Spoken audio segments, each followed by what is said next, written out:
देखि नियंतु छेचा मसला रे दही चिंगुड़ी। प्रथमे आमे चिंगुड़ी को भल भाव में परिष्कार रखी तार चोपा होबा सब छड़ाई परिष्कार करी धोई रखी लुण हलदी गुड़ाई टिके समय रखिनेबा। एबे आमे कौन करिबा ना चिंगुड़ी को भल भाव में भाजी नेबा। आलू को मध्य भाजी नेबा।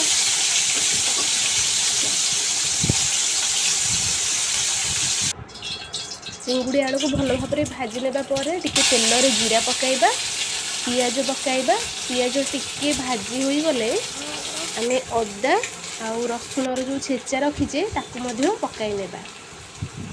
एबे कटा टमाटो पकाइबा स्वाद अनुसार टिके लुण देबा।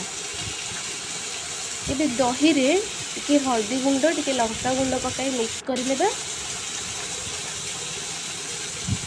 फ्राए होइथिबा मसला रे आमे ई दही को पकाइबा।